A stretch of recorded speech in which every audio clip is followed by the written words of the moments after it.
Welcome to GK all collection. आज है 21 जून और 21 जून 2023 से करंट अफेयर्स से जितने भी प्रश्न जो कि प्रतियोगी परीक्षाओं की दृष्टि से महत्वपूर्ण होंगे उन सभी के बारे में हम डिस्कस करेंगे। साथ ही प्रश्नों से संबंधित महत्वपूर्ण फैक्ट की भी चर्चा करेंगे।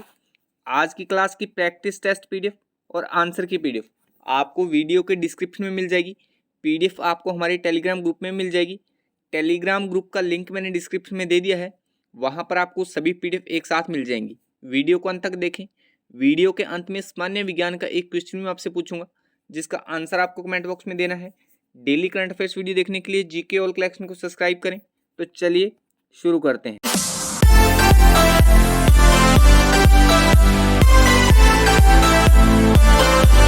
हाल ही में किस देश में डकबिल डायनासोर की नई प्रजाति के अवशेष मिले हैं? In which country have the remains of a new species of duckbill dinosaur been found recently? तो अभी चिली देश में डकबिल डायनासोर की नई प्रजाति के अवशेष मिले हैं। सी ऑप्शन इसका सही हो जाएगा। चलिए इसके बारे में और जान लेते हैं। हाल ही में चिली के वैज्ञानिकों ने चिली के सुदूर दक्षिण में डकबिल डायनासोर की एक नई प्रजाति की खोज की है। यह शाकाहारी डायनासोर की प्रजाति है जो पहले दक्षिणी गोलार्ध में अज्ञात थी। क्रिटेशियस अवधि के दौरान उत्तरी अमेरिका, एशिया और यूरोप में इस प्रकार के डकबिल डायनासोर आम थे। तो इस प्रश्न से इतनी जानकारी आप ध्यान में रखिए। अच्छा, ये प्रजाति चिली देश में खोजी गई है। तो दक्षिणी अमेरिका महाद्वीप में यहाँ पर आप चिली की स्थिति देख पा रहे हैं। चिली की राजधानी सेंटियागो है। चिली के राष्ट्रपति गैब्रियल बोरिक हैं। 11 मार्च 2022 से सरकार प्रतिनिधित्व लोकतंत्र है। मुद्रा पेसो है और दूरभाष कोड 56 है, 56 है। तो चिली से इतनी सी सामान्य जानकारी आप ध्यान में रखिए। नेक्स्ट है, हाल ही में भारत ने किस देश को मिसाइल कॉर्वेट INS उपहार में दी है? Recently India has given missile corvette INS gifted. तो अभी वियतनाम को भारत ने मिसाइल कॉर्वेट INS उपहार में दी है। बी ऑप्शन इसका सही हो जाएगा। चलिए इसके बारे में और जान लेते हैं। रक्षा मंत्री राजनाथ सिंह ने सोमवार को वियतनाम के अपने समकक्ष जनरल फान वांग ग्यांग के साथ दिल्ली में वार्ता की है। बैठक में राजनाथ सिंह ने वियतनाम को स्वदेश निर्मित in service missile corvette ISN कृपाण उपहार में देने की घोषणा की है। राजनाथ सिंह ने कहा, यह कृपाण वियतनाम पीपल्स नेवी की क्षमताओं को बढ़ाने में मील का पत्थर साबित होगी। तो इस प्रश्न से भी इतनी जानकारी ध्यान में रखिए। अच्छा, ये मिसाइल वियतनाम को दी गई है। तो विश्व के मानचित्र में यहाँ पर आप वियतनाम की स्थिति देख पा रहे हैं। एशिया महाद्वीप में राजधानी वियतनाम की हनोई है। राष्ट्रपति वे वैन थोंग है। प्रधानमंत्री फाम मिन चिन है और मुद्रा वियतनामी दोंग है। तो वियतनाम में से भी इतनी सी सामान्य जानकारी आप ध्यान में रखिए। नेक्स्ट है, WMO की रिपोर्ट के अनुसार कौन सा महाद्वीप तेजी से गर्म हो रहा है? According to the WMO report which continent is warming the fastest? तो अभी यूरोप महाद्वीप WMO की रिपोर्ट के अनुसार ऐसा महाद्वीप है जो बहुत तेजी से गर्म हो रहा है। बी ऑप्शन इसका सही हो जाएगा। चलिए इसके बारे में और जान लेते हैं। विश्व के मानचित्र में यहाँ पर आप यूरोप महाद्वीप की स्थिति देख पा रहे हैं। विश्व मौसम विज्ञान संगठन WMO और यूरोपीय संघ की एक संयुक्त रिपोर्ट में कहा गया है कि यूरोप अन्य महाद्वीपों के मुकाबले तेजी से गर्म हो रहा है। बकौल रिपोर्ट वैश्विक औसत की अपेक्षा दोगुनी तेजी से गर्म हो रहा है। रिपोर्ट में कहा गया है कि 2022 में यूरोप का तापमान औद्योगिक काल से 2.3 डिग्री सेल्सियस अधिक था। तो इस प्रश्न से इतनी जानकारी आप ध्यान में रखिए। अच्छा, इसमें हमने यूरोप महाद्वीप की बात की है, तो एक बार हम विश्व के मानचित्र में सभी महाद्वीपों को देख लेते हैं। क्षेत्रफल के क्रम के हिसाब से सबसे बड़ा जो महाद्वीप है वो एशिया महाद्वीप है। उसके बाद नंबर आता है अफ्रीका महाद्वीप का, फिर उत्तरी अमेरिका महाद्वीप, दक्षिणी अमेरिका महाद्वीप, अंटार्कटिका महाद्वीप, यूरोप महाद्वीप और ऑस्ट्रेलिया महाद्वीप।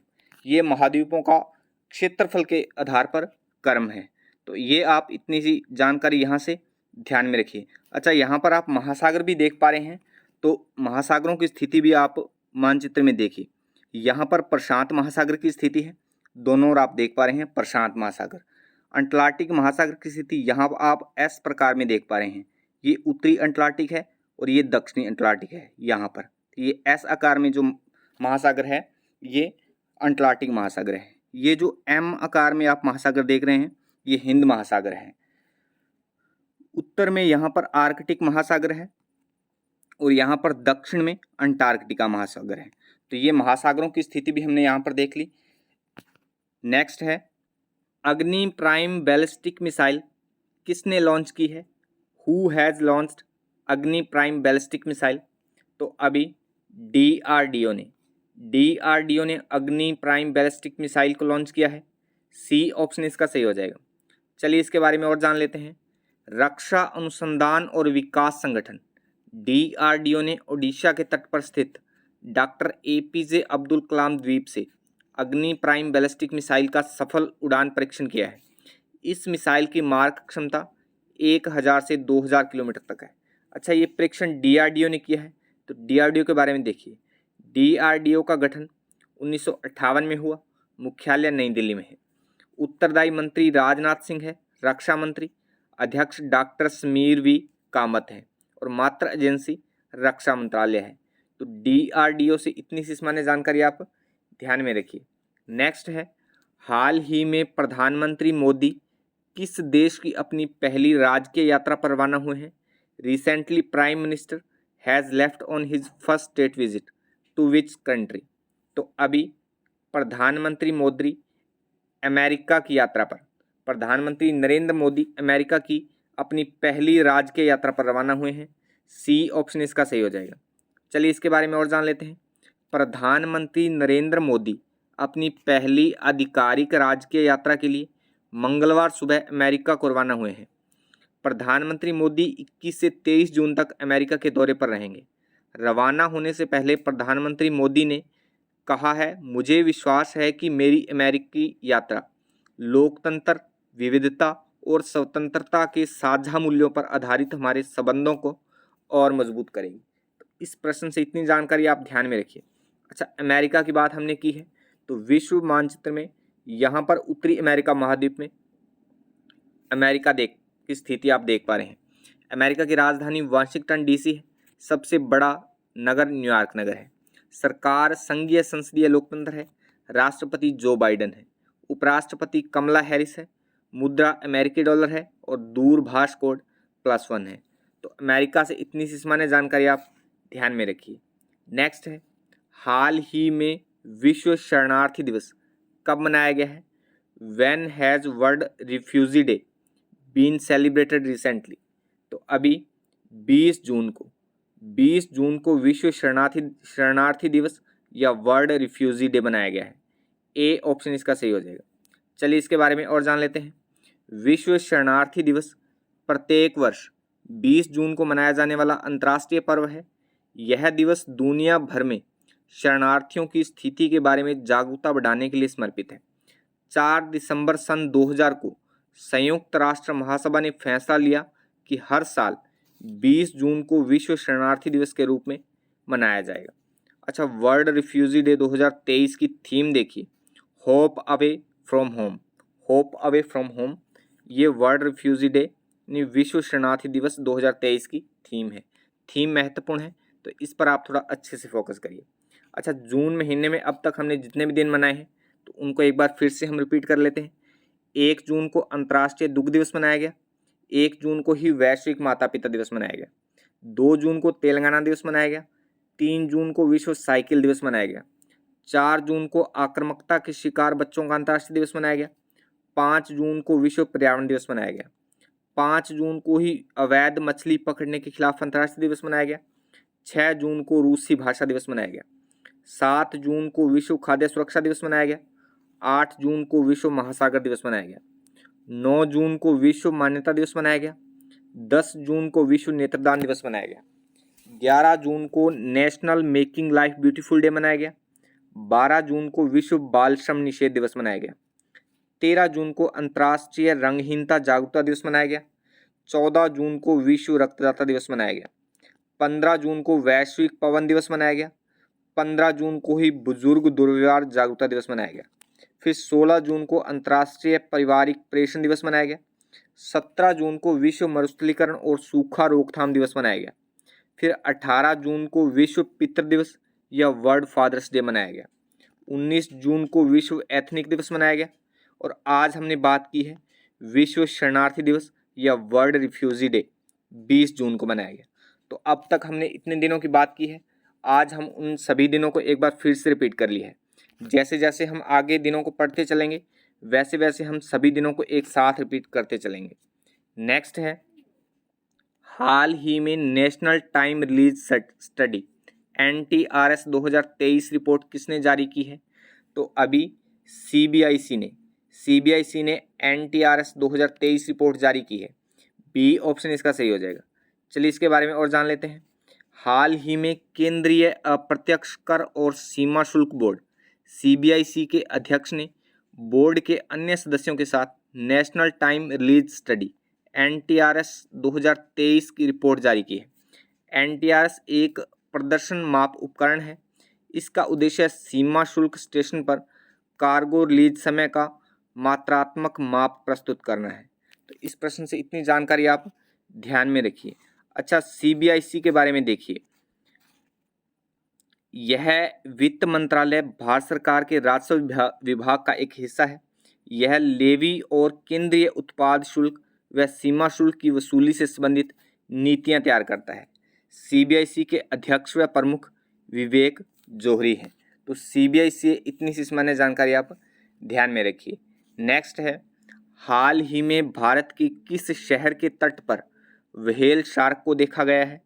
Whale shark has been sighted recently off the coast of which Indian city? तो अभी चेन्नई के तट पर व्हेल शार्क को देखा गया है। बी ऑप्शन इसका सही हो जाएगा। चलिए इसके बारे में और जान लेते हैं। व्हेल शार्क को हाल ही में चेन्नई के तट के साथ पनायूर मछली पकड़ने के गांव के पास समुद्र में देखा गया है। व्हेल शार्क दुनिया की सबसे बड़ी मछली है। ये फिल्टर फीडिंग शार्क की केवल 3 प्रजातियों में से एक है। यह एक बड़ी मछली है जो 60 फीट तक लंबी हो सकती है। ये शार्क भूमध्य सागर को छोड़कर दुनिया भर के सभी समशीतोष्ण और उष्णकटिबंधीय महासागरों में पाए जाते हैं। इस प्रश्न से भी इतनी जानकारी आप ध्यान में रखिए। नेक्स्ट है, G20 शिक्षा कार्य समूह की बैठक किस शहर में आयोजित की गई है? In which city the G20 education working group meeting is held? तो अभी पुणे में G20 शिक्षा कार्य समूह की बैठक आयोजित की गई है। ए ऑप्शन इसका सही हो जाएगा। चलिए इसके बारे में और जान लेते हैं। महाराष्ट्र के पुणे में G20 एजुकेशन वर्किंग ग्रुप की बैठक हुई है। इस बैठक में साक्षरता, बहुभाषावाद और शिक्षकों के क्षमता निर्माण के संबंधों पर चर्चा हुई है। G20 शिक्षा कार्य समूह का चौथा संस्करण 19 से 21 जून तक पुणे में आयोजित किया गया है। तो इस प्रश्न से भी इतनी जानकारी आप ध्यान में रखिए। नेक्स्ट है, हाल ही में एक्सिस बैंक ने किसे अपने गैर कार्यकारी अध्यक्ष के तौर पर नियुक्त किया है? Recently who has been appointed by Axis bank as its non executive chairman? तो अभी SN विश्वनाथन को एक्सिस बैंक ने अपने गैर कार्यकारी नॉन एग्जीक्यूटिव अध्यक्ष के तौर पर नियुक्त किया है। सी ऑप्शन इसका सही हो जाएगा। अच्छा, कल की वीडियो का चैलेंज क्वेश्चन था जीवन का भौतिक आधार क्या है? तो इसका सही आंसर था ऑप्शन डी, जीव द्रव्य जीवन का भौतिक आधार है। आज की वीडियो का चैलेंज क्वेश्चन है, सर्वप्रथम कोशिका का पता किसने लगाया था? Option A Schleiden, option B Robert Hooke, option C Schwann और ऑप्शन डी डार्विन। तो इस प्रश्न का आंसर आप कमेंट बॉक्स में कमेंट करके ज़रूर बताएं। आज के लिए बस इतना ही। वीडियो अच्छी लगी तो वीडियो को लाइक करें, दोस्तों में शेयर करें और कोई सुझाव या संशोधन के लिए कमेंट भी करें। डेली करंट अफेयर्स वीडियो देखने के लिए GK ऑल कलेक्शन को सब्सक्राइब करें और बेल आइकन को प्रेस करके ऑल पर भी क्लिक कर दें ताकि डेली अर्ली मॉर्निंग नोटिफिकेशन आपको मिलता रहे। कल मिलते हैं इसी समय एक नए नॉलेज नई अपडेट के साथ। तब तक के लिए जय हिंद जय भारत।